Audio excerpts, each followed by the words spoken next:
Tracy. It's good to see you here today. Thank you. Yeah, I'm hoping that you found us all okay. Yeah, it was easy to find you. Wonderful, excellent. So I'm Kylie, and I'm an acceptance and commitment therapy counsellor, and I'm wondering if you've heard of that. I haven't actually. Before. Yeah. Okay, so I might just give you a little bit of background about what that means and how I would work with you. So basically, as an acceptance and commitment counsellor, what we'd be looking at, or the underpinning theory, is to be able to accept what's beyond our control. And commit to being able to take actions to improve our life despite those things. Mm-hmm. So ACT primarily has two ways to achieve this. Firstly, we would work together to develop the skills to manage thoughts and feelings that might be difficult or, causing some difficult moments for you. And then we can also look to explore values, so sort of your guidebook to living really, and how you'd like to live your life to have a more meaningful life. How does that land with you so far? That sounds really good. Okay, excellent. So, Tracy, I'm going to invite you now just to, give me a bit of background of yourself and what's brought you into counselling today. I guess I just wanted to come and talk to you about my anxiety, really. I've always been, a little bit anxious, but lately it just seems to be kind of taking over a little bit more. And so, I just really wanted to, talk to someone about it. Yeah, well, I'm glad you've come in today then. Anxiety, we have this metaphor in ACT, if I can share with you, around, looking at life sort of like being a bus and you're the driver on that bus. Mm-hmm. Anxiety obviously comes with all different types of thoughts and feelings that want to try and hook us in different directions that aren't always the best for us. So, you think about being that driver on a bus, driving around and you're kind of picking up passengers. Some passengers happily get on the bus and just take their seat. Others might like to be a bit more raucous and rowdy and try and get our attention, maybe even try and pull us out of that driver's seat, try and take us off course and maybe away from where it is that we're trying to get to. That's exactly how I'm feeling, like I'm just not in control of where I want to be going in my life.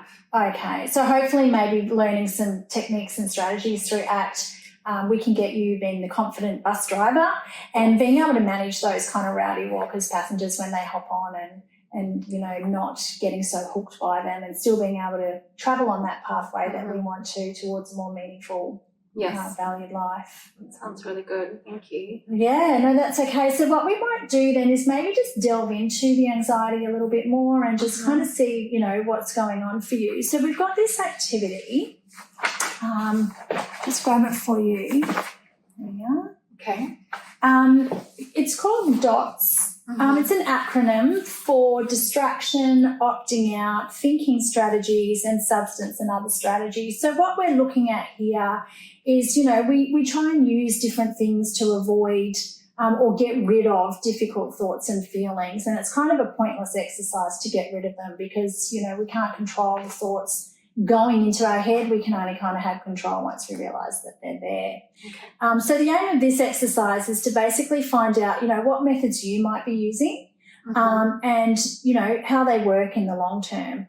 What we want to avoid though, Tracy, is judging these. A strategy is a strategy. It's not good, it's not bad. It's a way that we have found to cope. But maybe it's just not working for you anymore and, we need to sort of look for some new strategies. So the aim of this is basically to find out if the methods that you're employing at the moment are workable in the long term. So are they something that are giving you a rich and meaningful life, or are they just kind of helping you get through the day-to-day? Okay. So shall we jump on in and I think so. That's good. Yeah. Okay. So D, as I said, was distraction. So I'm wondering, what do you do maybe to distract yourself from anxiety? I think, one of the things there is TV. So, I do like to binge watch TV shows quite a bit to distract myself. And the other one would probably be food, more junk food, chocolate specifically. I mean, because it's really those things really do distract me from that yucky feeling of anxiety that I get. Yeah, so it sounds like in the moment they're great, really helpful, but long term not necessarily. When we're looking towards that rich and meaningful life, binge watching some TV shows and maybe eating some chocolate or food doesn't sort of sound like a long term solution. Yeah, I mean, because when I binge watch TV, I can have lots of hours just go by just like that, which actually makes me then more anxious because then I've wasted all this time and not gotten all these jobs done that I wanted to get done or whatever it was. Right. So short term, yes, but yeah. Long term, it seems maybe it just sort of creates that vicious cycle. It does, yeah. Okay. All right, so if we move on to the O of the acronym DOTS, we're looking at opting out. Okay. So, sort of looking here at, maybe what important or meaningful or even life-enhancing activities or events, tasks or challenges that you might be avoiding, when anxiety shows up, maybe you quit things or escaping things, procrastinating. Yeah. Does anything come to mind? The only thing that comes to mind really is exercise. Like I won't go to the gym, which is something that's actually really good for me to do. And I feel better once I go. But I actually just feel so anxious about who's going to be there, who's going to see me, being so unfit that I don't end up going. So I often find, that I will plan to go and then at the last minute I'll make some excuse up in my head as to why I don't go. Okay, yeah. So definitely a strategy that you found, might be useful to help allay the anxiety. But again, long term, it sounds to me like, if we're looking at value-guided living, that, staying healthy and fit and exercising is something that you do value for yourself. Yeah, I do. So that kind of creates a problem in workability then for that strategy. Yeah. All right, we'll move through to thinking strategies, the T of the acronym. And you can sort of see a list there, Tracy, of different ways that we cleverly think our way or try not to think at all about, maybe the pain that we're feeling or the anxiety that we're experiencing. Maybe if you just take a moment to have a read through that list and just maybe call out a few that jump out to you as strategies that you might be, currently using. Definitely worrying and dwelling on the past. Definitely. Thinking it's not fair, absolutely. But also positive thinking. Like I do try to sometimes tell myself, try to stop the negative thoughts and say to myself, well, no, actually you can do this.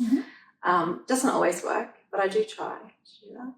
What I hear in that is some awareness of these moments, sometimes when you're getting caught in a negative thought pattern, and already perhaps have that ability to, try and employ more workable, like a long-term workable solution of that positive thinking. Yeah. And while it doesn't solve our problems, it certainly is a way to, pull us out of negative thought spiral that we can get into. So that's great. That's excellent.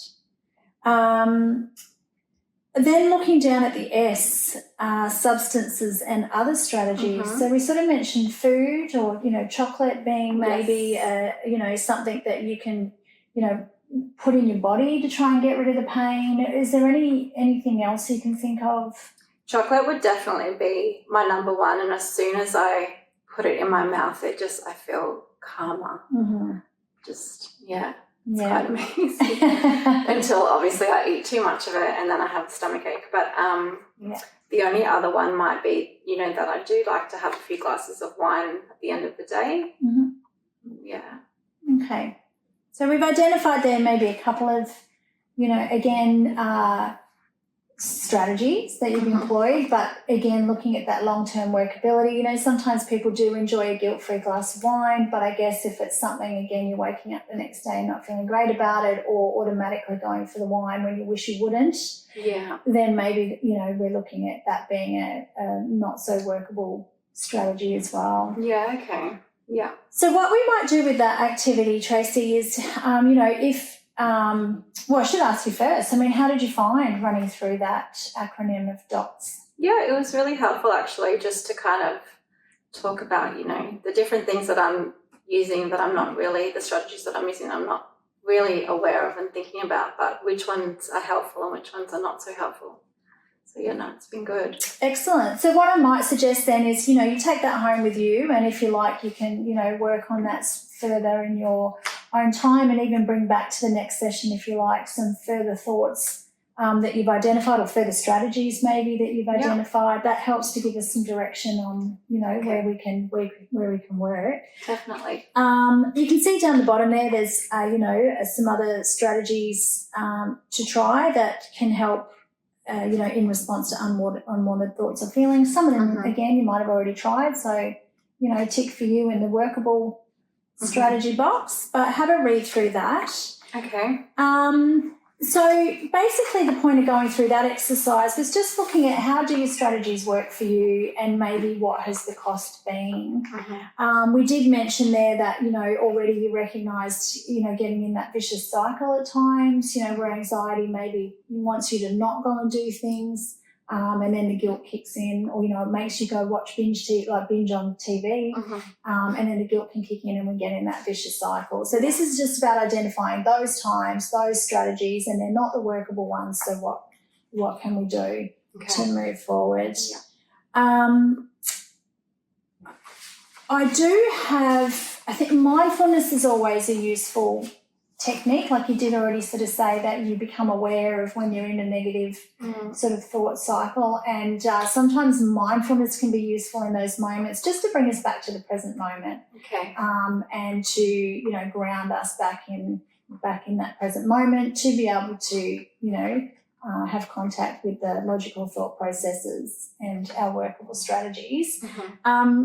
Would you be interested in, what I would like to share with you is a technique for you to be able to take away today that might be useful? Definitely, yeah. Okay, so this one is called Leaves on the Stream, and you don't have to do anything other than get comfortable. Yeah. I often suggest 2 feet on the ground so that we're grounding ourselves, and just in a comfortable seated position, just allowing your breath to be normal. You can do whatever's comfortable with your eyes. That might be closing down through your eyes. That might be just looking at the floor. I'm just going to read from the script. So my eyes will be here while you're relaxing over there. Okay, so Tracy, I just want you to imagine that you're sitting by the side of a really gently flowing stream, and there are leaves flowing past on the surface of the stream. But imagine it however you like. It's your imagination. Now, what we're going to do is, for the next few minutes, I'm going to invite you to notice each of your thoughts as they pop into your head. Then place that thought onto a leaf and allow it to come and stay and go in its own good time. We don't try and make it float away. Just notice what it does. Some thoughts may float on by quickly, or they may go very slowly, or they may even hang around.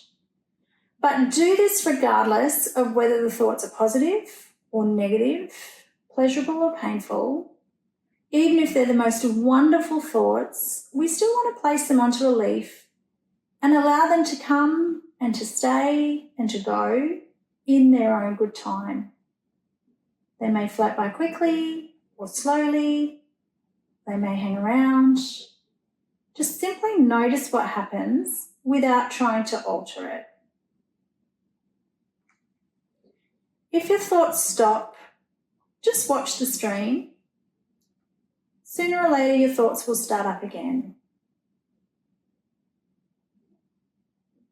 Allow the stream to flow at its own rate. Don't speed it up. You're not trying to wash the leaves away. You're just allowing them to come and to go in their own good time. If your mind says, oh, this is stupid, or I can't do this, they're thoughts. So place those thoughts on the leaf as well.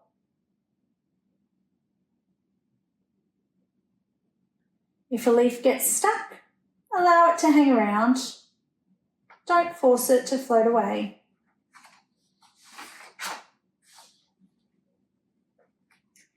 If a difficult feeling arises, such as boredom or anxiety or impatience, simply acknowledge it. Say to yourself, oh, here's a feeling of boredom, or here's a feeling of anxiety, or here's a feeling of impatience. Then place those words of that thought on a leaf. From time to time, your thoughts will hook you and try and pull you out of the exercise so you lose track of what you're doing. This is completely normal and natural, and it will keep happening. As soon as you realise it's happened, gently acknowledge this and just start the exercise again.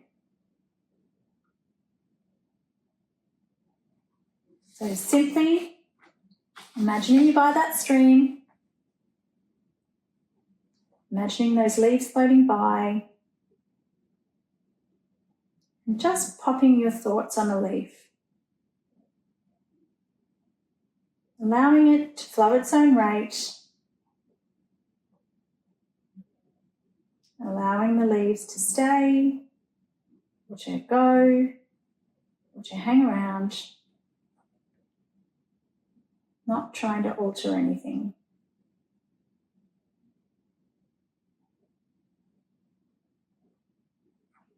Just get you to bring your attention back to the room when you're ready.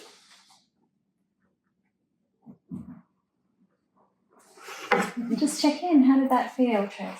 I feel really calm, actually. Yeah, that's good. Okay. How did you find that process of putting the thoughts on leaves?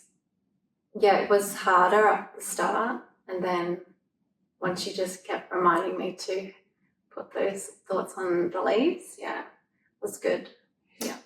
Excellent. That was really good. Thank you. No, that's okay. And hopefully, you know, what I encourage clients to do is to take that technique away. Try and practice it more so maybe in quiet times to start, perhaps when you're not in such an anxious moment. I guess just like going to the gym, you know, trying to build a muscle, it's easy to kind of just start slowly and then build it up. And see how you go. You know, you can take the script away with you today to remind yourself of the instructions of that. But most importantly, just accepting that thoughts come and go, and that we don't need to be hooked by them. And if we realise that we are, we can, you know, simply pop that thought back on a leaf. And if it wants to keep hanging around, that's okay. But we don't have to be hooked by that thought. Yeah. So we've covered a few things in today's session.